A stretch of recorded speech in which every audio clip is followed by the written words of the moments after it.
everybody, welcome to the channel. If you've never been here before, my name is Trent and I appreciate you coming to watch this video. If you have been here before, well, I appreciate you coming back. Today we're checking out the 2-inch Sevr titanium mechanical broadhead. I've heard a lot of good things about this, and I can tell you one thing, in taking it apart, putting it together, kind of playing with it and see what it is, this is the only broadhead I've ever handled that I feel is legitimately scary sharp right out of the package. I nicked myself several times, stabbed myself at that point. It is a sharp broadhead. Also, it's kind of cumbersome to take apart and put back together. It's just, there's a lot of little parts going on, and then you have to be real careful, otherwise you'll lose them. Another thing I kind of struggled with was closing the blades on it. It comes with a wedge tool, but even that wedge tool didn't work. So I had to take it apart and put it back together in order to close those blades. Now, if you've never been here before, the way we test mechanicals is right out of the package, I test the sharpness. I want to see how sharp it is right out of the box.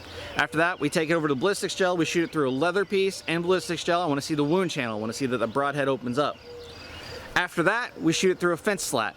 That fence slat's just to test durability. I want to see if there's any damage to the broadhead, and then we're going to come back and we're going to test the sharpness again. And this time I'm seeing if that blade held its edge. So without further ado, let's get to testing. It's the entry. It does look like it was open fully. You can see that wound channel. Now, one thing that's interesting is it looks like it fully opens back here at the beginning, and then it gets smaller as it goes. And I'm figuring out, I think this is just something the ballistics gel does. I think it reseals back to itself and flexes enough that the wound channels will get smaller as they go through.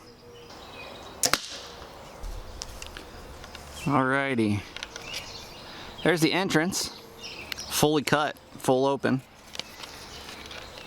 And the exit, it just blew out the backside. I can't really see cuts. I think that's because it exploded that wood away.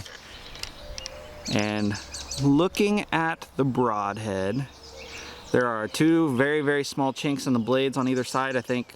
And I think that's for me honestly pulling the broadhead out, not looking at it. But I don't see anything else. It looks like maybe the locking parts on the blades are bent enough, and I can't close the broadhead any further than that now. Let me check.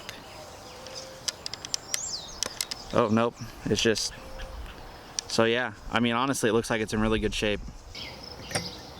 Out of package sharpness for the Sevr was 100. I looked for 150, so it by far exceeds that. This is actually the second sharpest broadhead I've ever tested. Through the ballistics gel, we saw a full opening at the entry, and it got smaller as it went. But like I said, I think I can attribute that to the ballistics gel because I see it with a lot of different broadheads. So I give that a passing score too. For durability, it blew through that fence slat like it was nothing. That's a thumbs up passing score. The biggest downside, I think, is edge retention. It doubled its number, and I've seen better performance from other broadheads. That said, that's still not terrible. That's still a really sharp broadhead. It's sharper than a lot of broadheads out of the package even.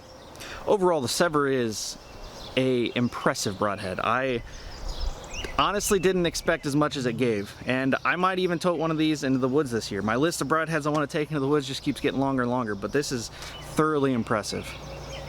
As always, guys, I appreciate you watching.